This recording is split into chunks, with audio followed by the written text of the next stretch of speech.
welcome to another episode of Boss Moves and Public Relations, where we talk about everything business and PR. I am your host, Samantha McCoy. I am the CEO of Mission Key Communications, and we equip entrepreneurs and leaders to increase their visibility through media exposure.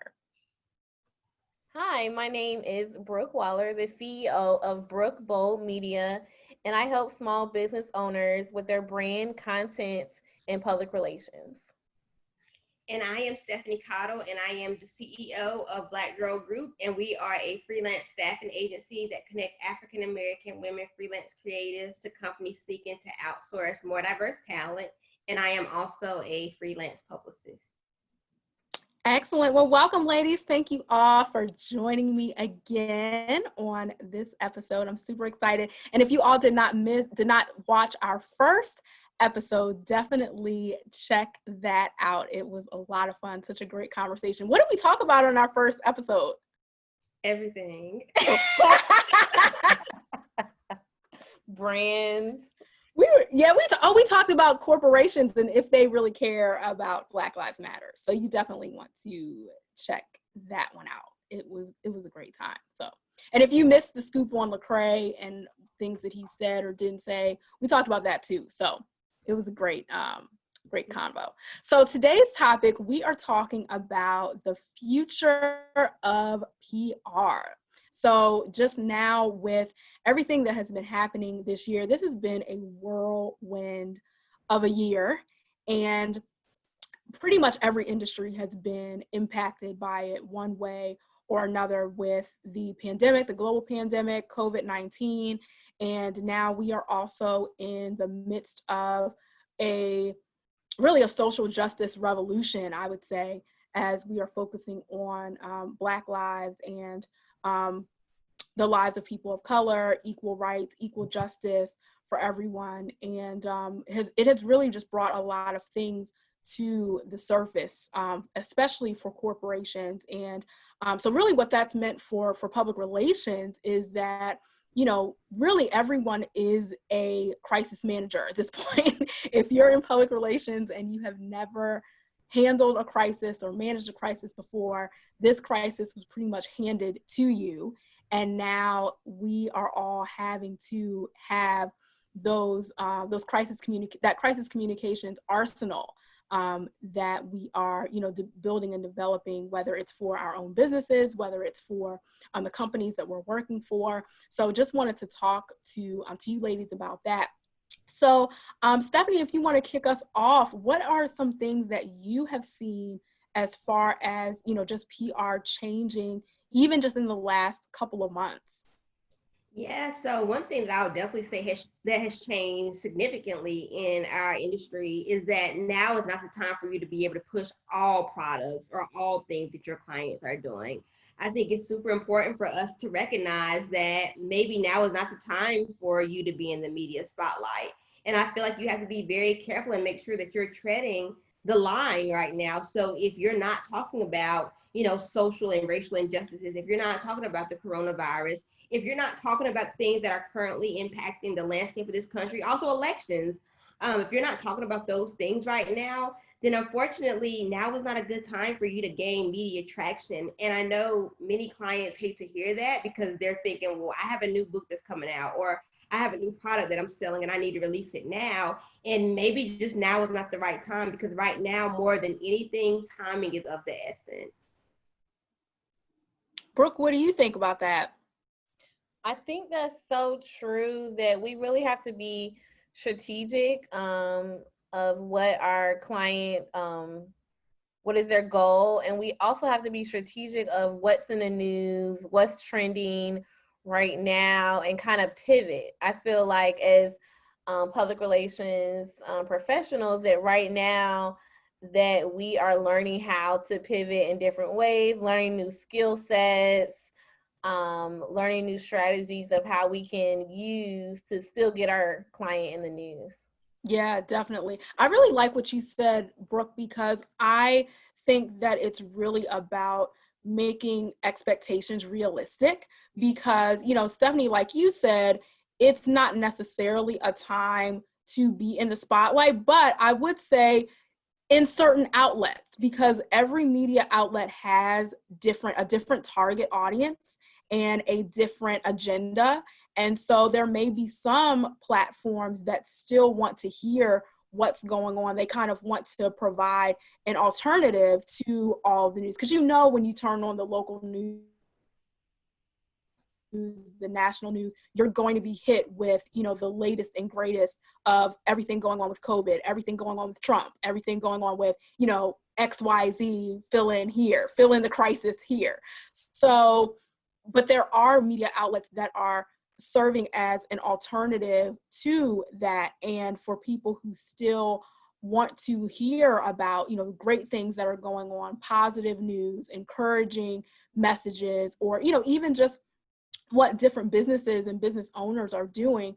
So I think that it is really important to just really be honest and realistic about how choosing the media outlets and being strategic and saying, okay, if you are choosing to move forward with your launch or with your book or with, whatever it is, which outlets would be most receptive to this, and how could we pivot, and maybe you won't be on this outlet, but this outlet may be a better fit. So I think it's more of what I try to do with my clients is really encourage them to think kind of outside of the box and think not globally, but more broadly about what media coverage really means. Because, PR and building buzz, you can build your own buzz. And so it's really about, if you can't be on a certain channel or a certain outlet, it doesn't mean that it's over for you. It's just saying, okay, what are some other creative ways that you can use to build your own hype, so to speak? And then when it is a good time for a particular media outlet, you're doing both. So it's not all one or all the other, but both are working together to help increase the exposure that you're looking for. Yeah, and that's so true. I was gonna say that we have to constantly build relationships, because I feel like even though during these kind of rough times, the pandemic that we are in, still checking with people, still checking with your contacts, and build that relationship, because you never know when they might have a lead for you or your client. Exactly. And, even to piggyback off of that, Brooke, I think that's the part that people forget about, is like when you're building a relationship takes time, and it's also, two-sided. So even as a publicist, yes, we want our clients to gain coverage, but you also have to remember that we also want our friend who's a journalist to keep their job. And I think one thing, I don't know if I said on the last podcast or not, but I know right now, just checking in with my friends who are journalists, a lot of them have said like, hey, Stephanie, our news offices have cut, maybe 50% of our staff, whether that's written or whether that's, TV news. And the challenge is now they want to know what covering your story is going to do for them, because they need to keep their jobs too. And so when you have that relationship, you understand that as a publicist, like, hey, I do have this great client, but I also have this friend who's a journalist who needs to keep their job. And if they both can't benefit from the piece that you're pitching, then again, maybe it is, like Samantha said, thinking much more broadly, or maybe just saying, you know what, I think this story would be great, but maybe we should revisit it again in maybe like 2 or 3 months when things have kind of slowed down a little bit in terms of the news cycle. Yeah. And Stephanie, I think the points that you're making, they're really valid regardless of what season that the news cycle is in, because especially I think now that we have really shifted so heavy to digital, that a lot of media outlets, before it was more about viewing and how many people are watching. Now it's really how many people are clicking and how many people are viewing and how long they're viewing. Are they watching the whole thing? Are they sharing it? Are they reposting it? So it's so many other factors that go into, not only is this story newsworthy, but is it clickable? You know what I mean? Like, is it shareable? Is it social media worthy, really? And that is, I know that there are a lot of media outlets who their metrics have changed and shifted over the last 5 to 10 years because of the digital pieces. And so even thinking about that, where before you could kind of pitch stories based on a client's maybe credibility based on their education, or maybe because they have some, new methodology or system or something like that that they came up with. Now, in addition to that, media outlets are also looking at what is your digital footprint. Are people following you? Have people deemed you an authority that they know, like, and trust? And so the media is kind of expecting you to do some initial work, you know what I mean? Where it's like, you can't just show up and say, hey, media, I'm great. Now, show me to all these people. Now it's like that you have all of these free platforms that you can use to create and show trust and show your authority, show that you can speak on camera. There's just so many other factors where I think that those things, even when we're not in the type of crisis situation that we are now, I think that those rules, Stephanie, and guidelines that you were saying, they still apply, because it's not about, the media is not there for you.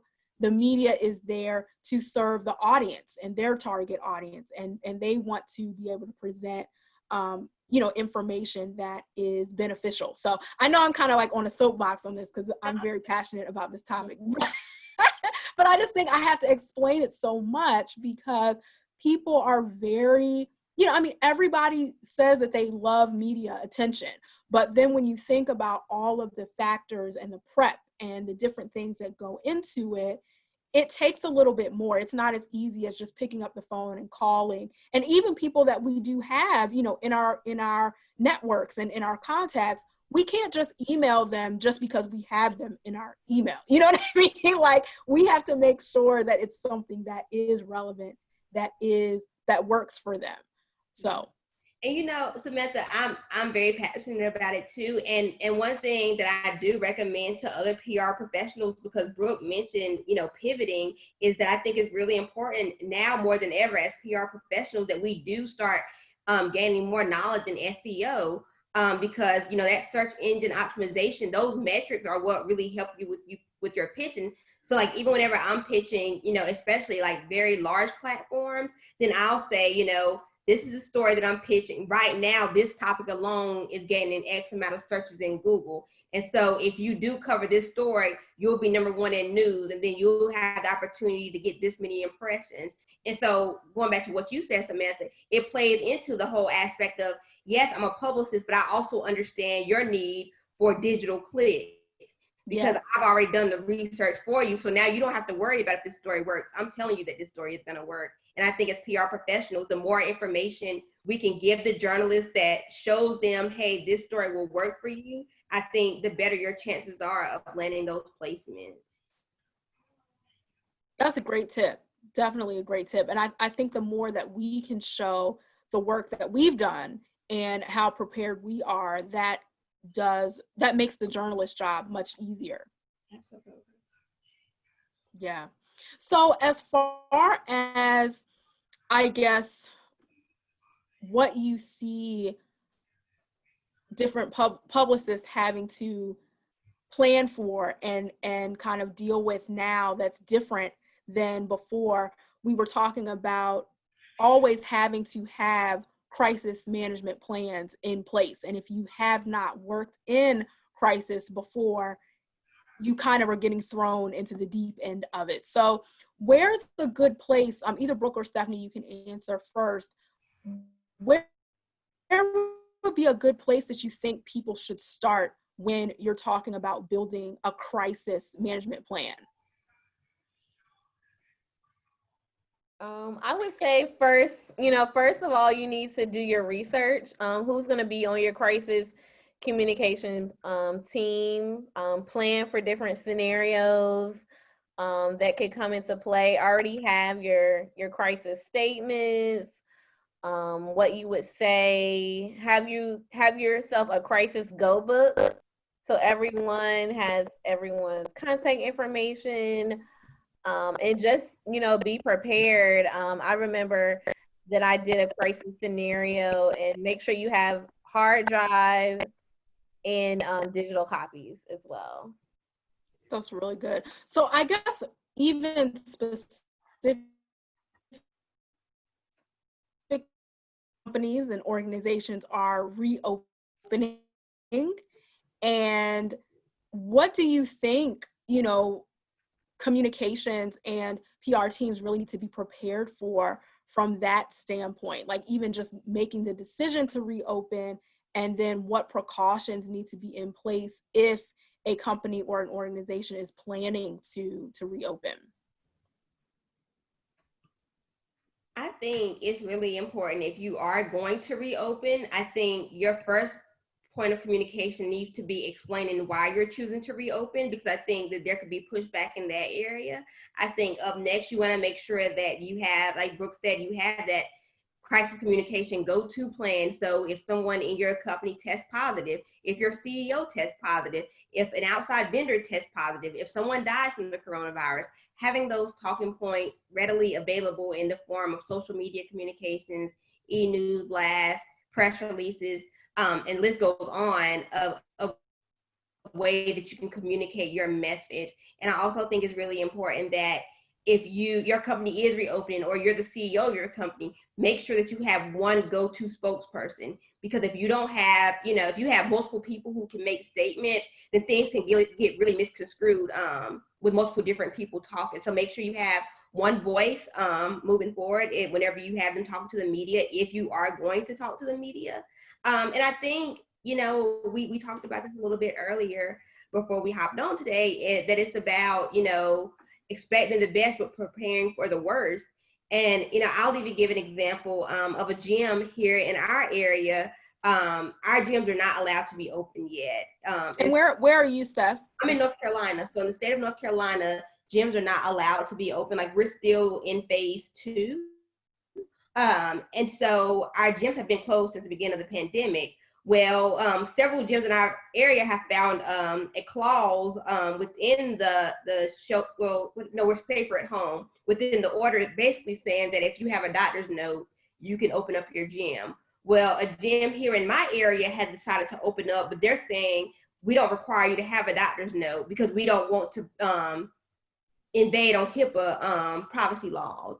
And so someone actually reported them to the health department for not taking medical notes. And so the health department shut them down.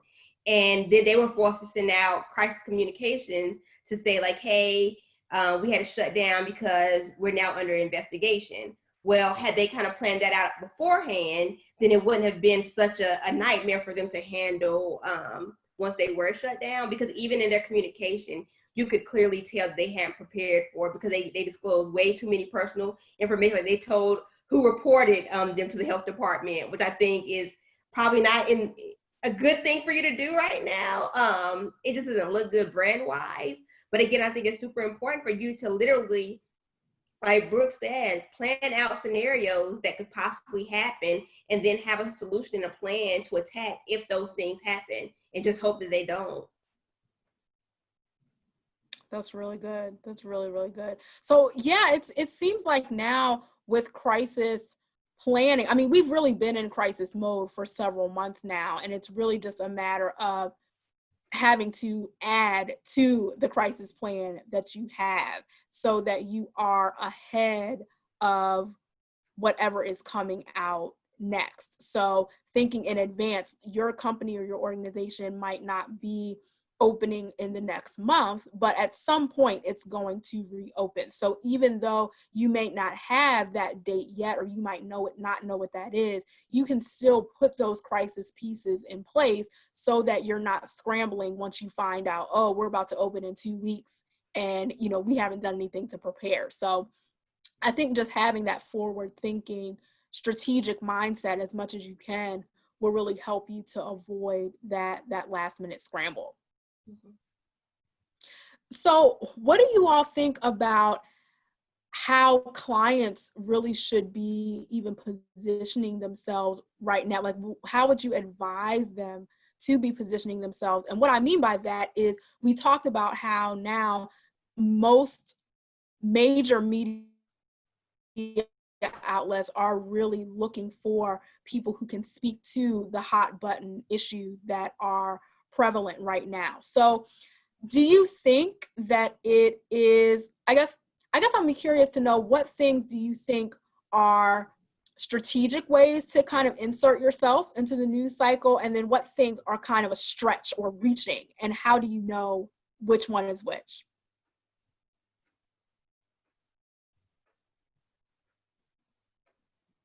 Okay, I'll start. Okay, I can just give some examples. Okay.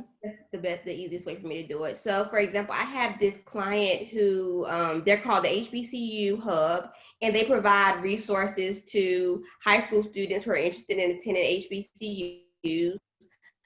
They also provide information to HBCU students about local events that are taking place.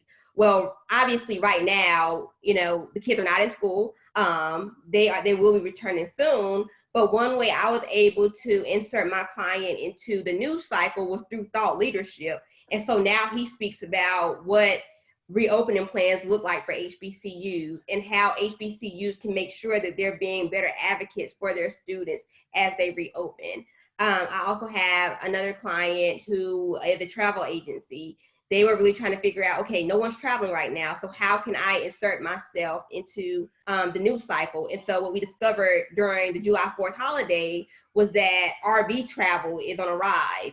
And so again, positioning her as thought leadership, so she was able to talk about why folks are choosing to travel via RV versus traveling via plane.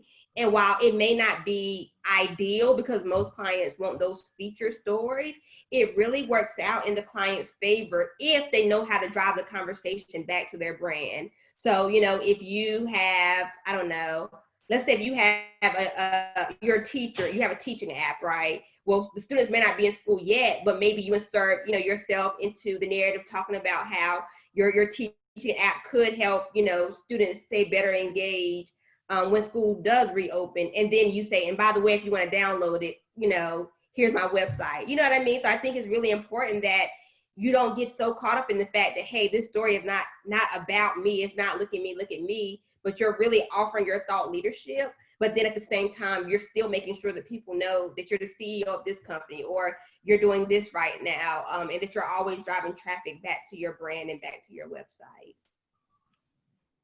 Really good. Definitely a good point. I was gonna add to that, also, as the driving back people back to your website is to always look to try to add value. I advise my clients to always do that it's not always about look at me, like Stephanie said, look at me, look what I can do, but how are you adding value to the conversation? Such as there's still such a conversation about race and social injustice, and I have a client now working on to how she can insert her expertise and from a psychological background, and just from her background of dealing with crisis and scandals, how she can insert herself into the conversation by adding value, but then also inserting her brand and her services that she offers. That's really good. And even on that note, I think I made a point earlier about that there will be some media outlets that are open to, still learning about what different businesses are doing and business owners, and may give you kind of more of that feature or profile type of interview, even in the times that we're in now. But I think even with that, something important to note is that I always advise people to have something prepared that is related to what's going on right now, even if that's not what you're brought on. Like maybe you're doing a podcast, or maybe you're doing, a love segment or a relationship segment or something like that. But still, no matter what the interview subject matter is, always being prepared to speak to what's going on in the world, because people, a lot of times hosts will use that as an icebreaker, or someone may call in. If you're on a radio show, someone may call in and just ask about it. There might be some way where there's always going to be some opportunity to tie it in. So I think that it's very important when you are prepping clients for interviews that you're always saying, what do you think about this? What are your thoughts on this? And if someone was to put a microphone in front of you unexpectedly and asked for a statement, what would you say? Just so that you have those words formulated and you're not kind of in the moment kind of searching and trying to figure it out.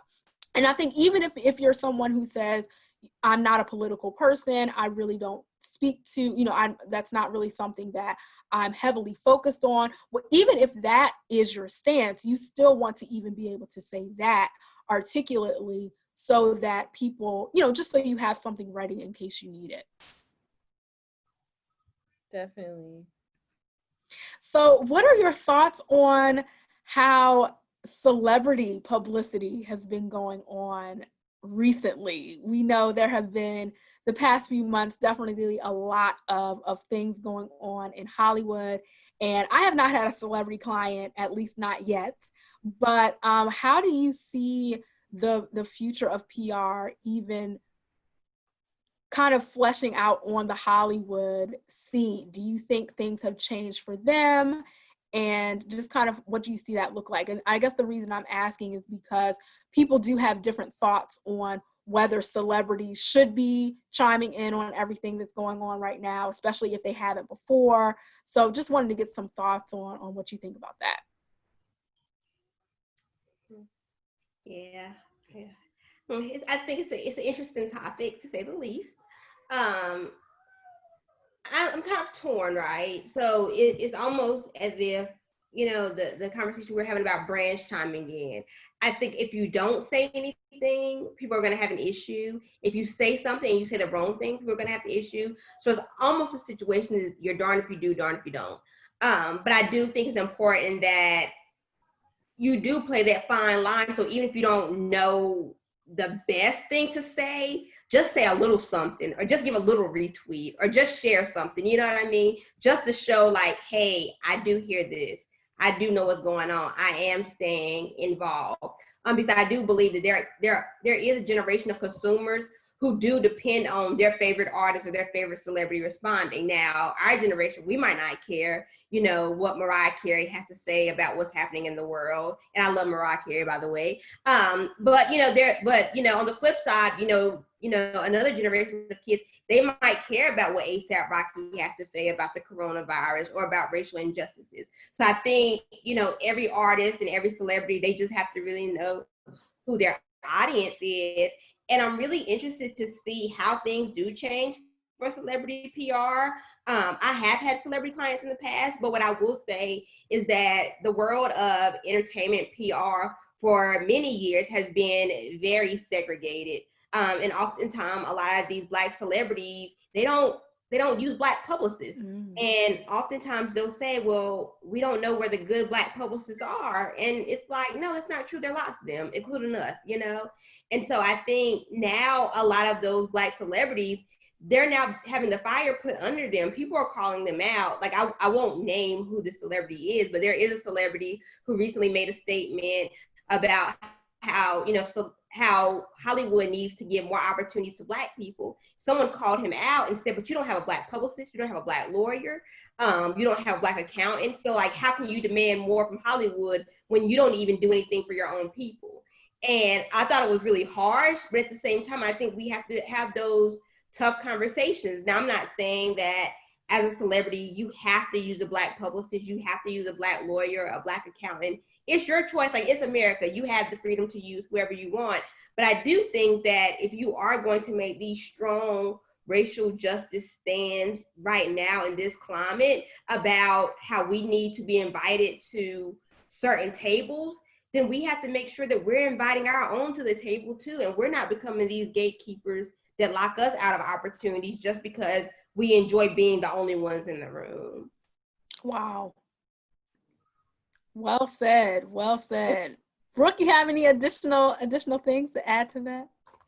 I think I agree with what everything Stephanie said, and I feel it comes back to relationships and building relationships and referrals, because a lot of, as Stephanie said, they're saying that they don't know where the Black publicists are. Well, we are here and we are out there.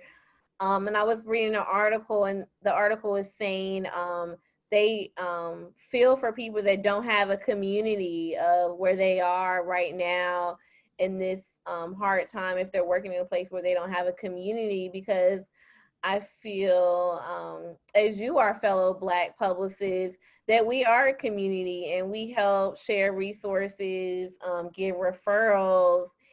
And I just feel that as a Black community, we have to continue to uplift others. And I agree with Stephanie said, like, we're not here to judge.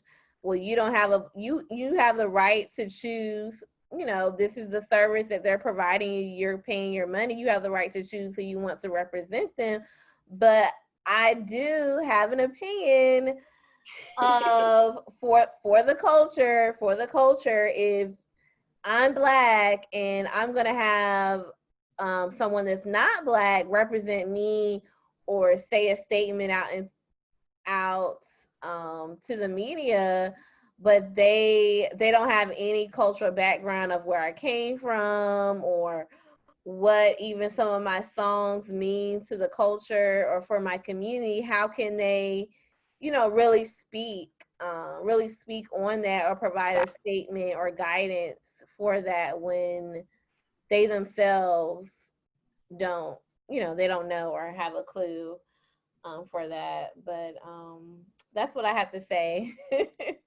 No, I think that's a great point, is knowing that the people who are on your team, because that's really what a publicist is someone who is on your team, and knowing that whatever their cultural background is, you want to have someone on your team, especially if they are someone who you're paying to speak on your behalf or write on your behalf. You want to have someone who understands what your brand is about and what you are about as a whole person, and really being able to have someone who can, when they do have to give statements on your behalf, do something that is authentic to you, so that you're not appearing disconnected because you said, oh, I'm too busy to do this, publicist, write this statement or do this. Because a lot of times, I don't know about you, but a lot of times you can, especially for companies, like you can kind of hear when something is, fabricated or, just kind of doctored up, so to speak. There's a different tone when something is thrown together, or you just have this sense where you're just like, okay, who did this? And yeah, yeah.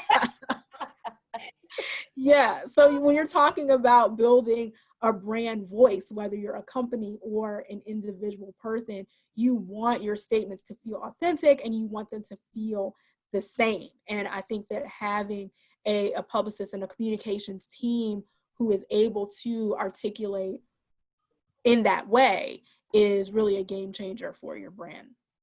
Can I say one last thing? If by chance, if there is a celebrity who is out there and who is listening to this, please, if you don't want to hire a Black publicist, please tell your publicist to stop walking past Black journalists at events, please. Woo-hoo. At the end of the day, I think we have to remember that a lot of your favorite celebrities who are Black, they got to the place that they are, like Brooke said, because of the culture. We put them there. Black journalists were covering them when no one else wanted to cover them. So don't forget where you started. So make sure that you're still, even when you get to the higher and higher heights, still make time for the Black journalists who are at the further end of the event or on the further end of the red carpet. Mm. That's a good point. So actually, let's talk about that for a second. Where do you think it's even come from that Black media outlets are less than mainstream media outlets? Well, first of all, Black people, Black publications, we are the mainstream. Like if you look at trends, if you look at fashion magazines, a lot of these brands get their ideas, they get their stories from Black culture. And so I don't even know where the concept of, non-Black being mainstream came from. Like if you go on Twitter right now, you go on Instagram, the things that are trending is probably because someone Black started it. And that's not to make things about race, but it's just being honest about the algorithm. There's a reason why they call Black Twitter.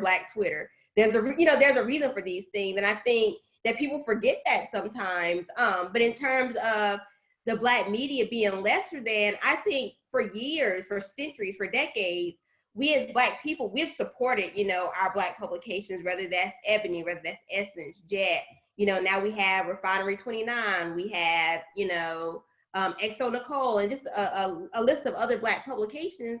And I think that just over the years, you know, especially for celebrities, it's almost as if Hollywood or the entertainment industry as a whole has brainwashed them to think, well, if it's not, you know, a mainstream publication like Harper's Bazaar or Entertainment Today, or, you know, the list of the top ones, then like they don't matter anymore.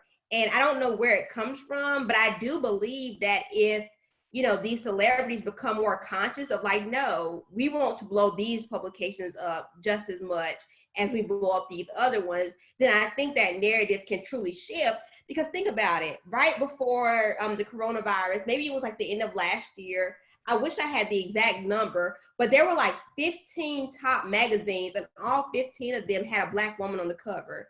And they were saying that that was the first time that's ever happened, but it's also happened very intentionally because these publications knew that the highest consumer of print magazines were Black women. And so they're saying, okay, if this is our consumer who's buying the magazines during a time where no one is really buying magazines like that anymore, maybe we need to reflect our consumers more.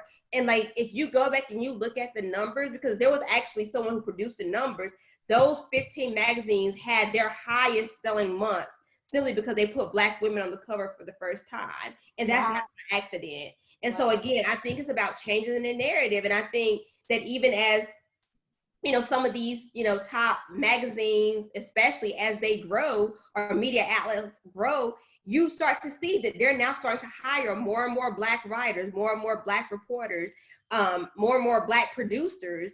And that, again, that's for a reason. I think that if we really look at the trend and we really see it, the move that some of these publications or networks are making, then we'll see like, hey, if they're paying attention to Black people and about, you know, and what Black people like, why can't we give that same energy to these Black publications out there?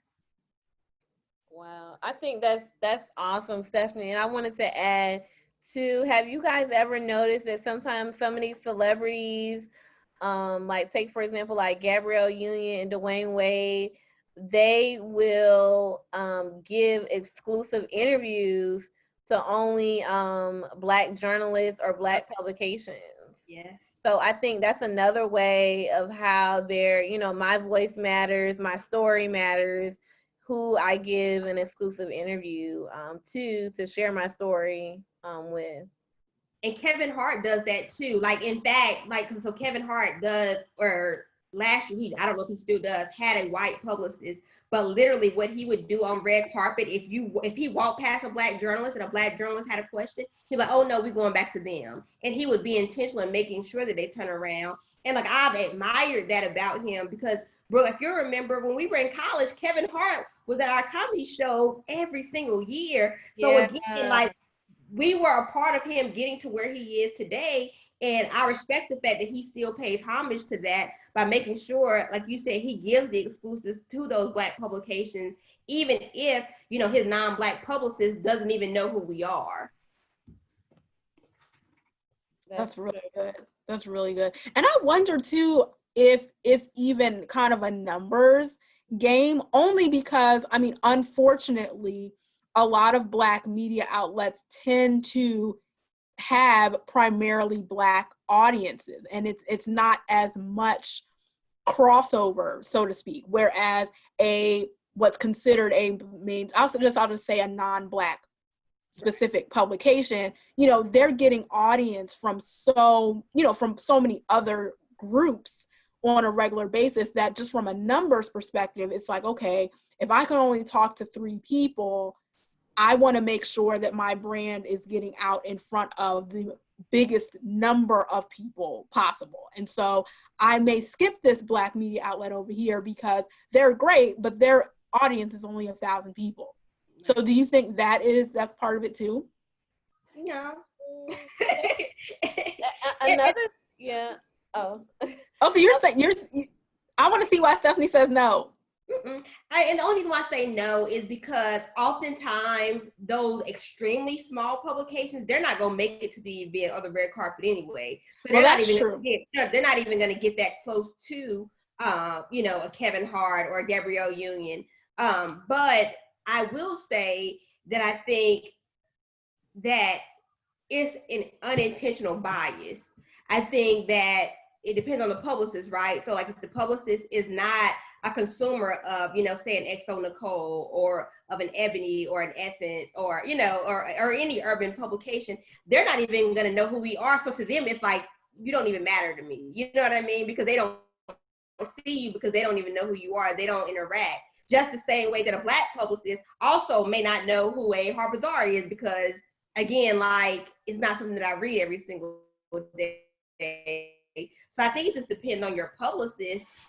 Maybe for some people it could be a numbers game, but if we're completely honest, if we went back and asked that publicist, well, how many people are reading this magazine? That's true. That's true. They couldn't tell you. Yeah, and I wasn't speaking about a red carpet situation, because I know there's only a certain type of media that does get invited to that. But I was just thinking, more in general, if the numbers play into it. But I think you make a good point on that. I think it's maybe more than numbers, maybe it's name recognition. Like I might know a People magazine over, like you said, like a little small publication over here.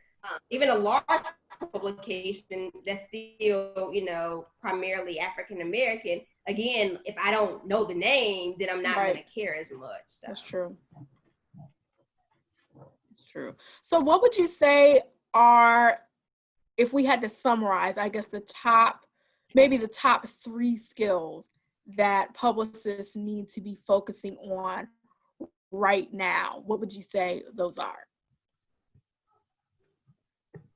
I would say the top 3 that just comes to the top of my head is definitely I'm key on relationship building, continue to build those relationships, continue to check in with contacts that you might have, and to add value to them, but not just look to what you can get from journalists, but how you can add value to them. The second one is have empathy. Clients that we're working with, they're business owners too, and show empathy to them, to their businesses, of how of what they're going through. And third, we must pivot.